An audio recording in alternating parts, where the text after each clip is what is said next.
Selamat datang di Ingatan Gajah. Hari ini kita ingin mereview ya kejadian yang baru-baru saja terjadi di Indonesia.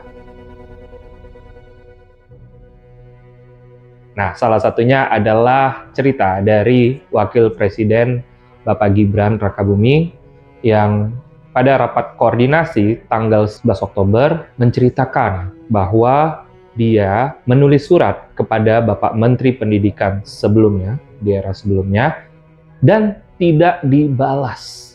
Nah, apa isi suratnya dan bagaimana kejadiannya? Coba kita lihat cuplikan berikut ini. Ini adalah surat yang saya kirim waktu saya masih jadi wali kota. Saya kirim surat ini ke Pak Menteri Pendidikan. Ya, namun kemarin saya cek ke Pak Sekda dan Kepala Dinas yang ada di Solo, surat ini belum mendapat tanggapan. Ya, surat ini isinya adalah keluhan-keluhan saya sebagai wali kota, ya mengenai, tadi sudah dibahas Pak Menteri, mengenai masalah zonasi, masalah program Merdeka Belajar, masalah pengawas sekolah, masalah ujian nasional. Tapi Pak Menteri yang sekarang beda. Kemarin pulang dari Akmil Magelang, kita langsung koordinasi dan kita langsung klik untuk masalah-masalah zonasi ini. Itu dia ceritanya di mana Pak Gibran ini memprotes terkait beberapa kebijakan termasuk zonasi, ketersediaan guru dan lain-lain. Dan ternyata surat yang dikirimkan oleh Wali Kota Solo waktu itu, ya pada itu masih menjabat Wali Kota Solo dan juga notabene anaknya Pak Presiden, itu tidak dibalas. Dan akhirnya itu menjadi tanda tanya yang besar bagi dia. Nah sekarang pemerintahan berbeda ya, sudah berganti di kementerian yang baru gitu ya. Nah hal ini juga terjadi pada Indonesia Memory Sport Council. Kita juga sebenarnya mengirimkan surat ada 4 kali ke Kementerian Pendidikan Dasar ya. Kalau dulu namanya Kemendikbud ya, masih digabung. Dan ini terkait kegiatan-kegiatan prestasi dan juga kompetisi internasional maupun nasional yang kita coba komunikasikan dan kolaborasi dengan Kemendikbud di masanya. Nah, saya setelah mendengar cerita Mas Gibran, merasa, oh pantas saja Mas Gibran aja nggak dibalas, apalagi surat saya gitu ya.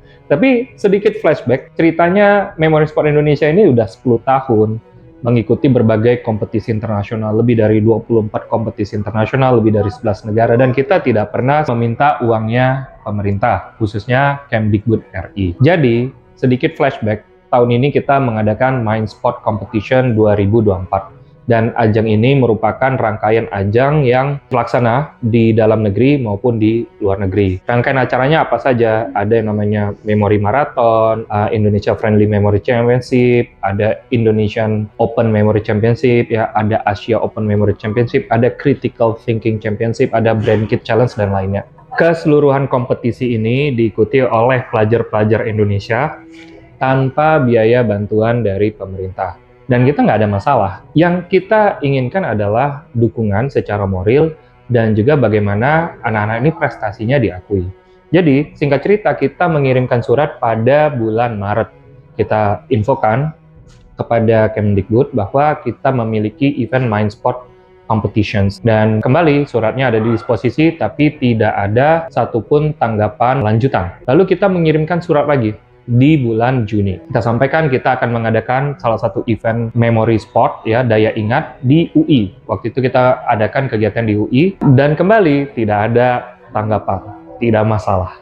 Lalu kita menyelesaikan eventnya, kita kembali surati progres dan juga hasil event yang sudah terjalani. Dan kembali tidak ada juga tanggapan. Di akhir surat kita selalu meminta waktu ya untuk diskusi lebih lanjut ya, audiensi, bahkan ya untuk menceritakan apa next eventnya, mana tahu ada yang bisa kita kolaborasikan dan kita bisa publikasikan bersama. Dan kemudian kita mengadakan event Critical Thinking Championship. Ini event nasional, kita undang profesor, praktisi ya, dan juga akademisi lainnya untuk menjadi jurinya, diikuti oleh lebih dari 40 sekolah. Dan kembali tidak ada jawaban. Sampai pada akhirnya pada bulan Oktober kita mengirimin surat hasil kompetisi kita yang sudah terlaksana sebelumnya, dan kita baru saja tuh menang di Asia Open Memory Championship di Singapura. Kita overall country championnya juara 2 setelah Jepang, dan di atas tuan rumah Singapura. Dan apa hasilnya? Sama sekali tidak ada juga jawaban. Jadi, saya beranggapan mudah-mudahan ini tidak terjadi di Kementerian Pendidikan yang era saat ini.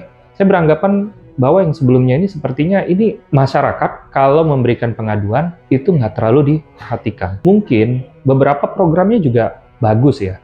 Hanya saja bagaimana ruang dialog ini tidak terbuka dengan baik kepada masyarakat. Dan kita tahu bahwa untuk memajukan pendidikan ini tidak mungkin hanya bisa dilaksanakan oleh satu pihak. Pasti harus ada kolaborasi pemerintah, masyarakat, ya, lembaga-lembaga, ya, dan juga orang-orang stakeholder yang memiliki kompetensi untuk memajukan pendidikan di Indonesia. Karena di Indonesia ini terlalu luas, terlalu banyak muridnya. Kalau kita lihat ranking pendidikannya saja, ranking literasi, numerasi, ya, science, itu semuanya belum cukup baik, sehingga nggak mungkin ini bisa diselesaikan oleh satu pihak. Nah, harapan kita untuk di kementerian yang baru, semoga kita bisa berkolaborasi lebih banyak lagi dan membangun pendidikan Indonesia hingga bisa mencapai Indonesia Emas 2045. Nah, sebenarnya bagaimana sih isi dari surat yang kita kirimkan? Nah, mari kita coba review dulu ya.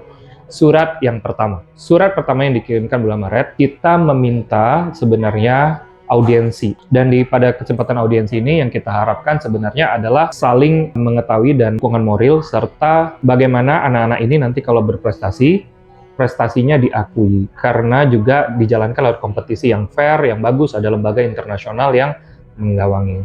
Waktu itu kita mendapat respon sedikit ya, WA dari Puspresnas, Pusat Prestasi Nasional, namun tidak dilanjuti. Kita berkali-kali follow up untuk kapan kita bisa melakukan komunikasi lebih lanjut, kita siapkan deck presentasinya, bahkan tidak ada sambutan lebih lanjutnya lagi. Kira-kira apa sih yang kita sampaikan? Nah, ini dia deck presentasi yang ingin kita sampaikan.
Tapi sayangnya, deck ini tidak berhasil terpresentasikan karena tidak ada yang ingin menyambut dan mendengarkan ide-ide dan saran dari kita. Lalu kita mengirimkan surat, kembali surat, hingga surat terakhir akhirnya kita sampaikan. Salah satu isinya adalah kita sudah 10 tahun berprestasi ya, mengharumkan nama bangsa, tapi tidak sekalipun dari pemerintah mendukung kita secara moral ya, apalagi material.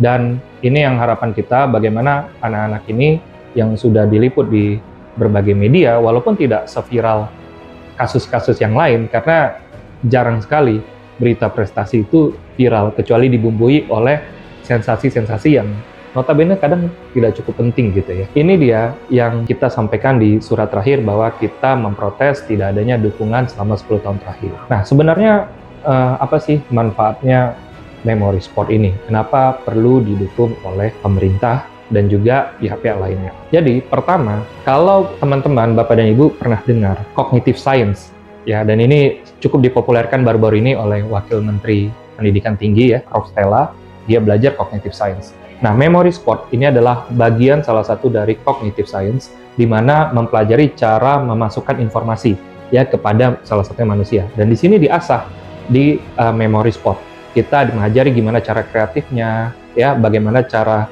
yang lebih efektif, sehingga kita kenal dengan kreatif memori, informasi yang sulit disimplify, lalu kemudian dapat direkam dalam otak manusia, dan kemudian dipresentasikan, dipahami, dan selanjutnya. Nah, Memory Sport ini mengajari cognitive science ini, dan efek positifnya apa? Working memory-nya seseorang yang mempelajari lebih baik, sehingga lebih cepat menyerap informasi baru. Kalau udah cepat menyerap informasi baru, jika ada perubahan ilmu, dia cepat mempelajarinya, sehingga cepat mengikuti perbedaan ataupun perubahan zaman.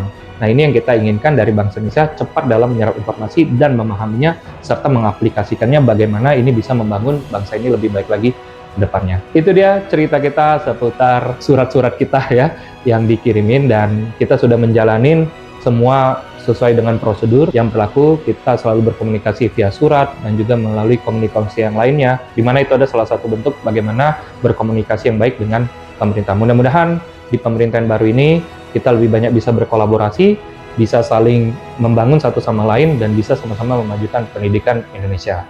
Itu saja dari kita, terima kasih. Assalamualaikum warahmatullahi wabarakatuh. Selamat jumpa, sampai jumpa kembali.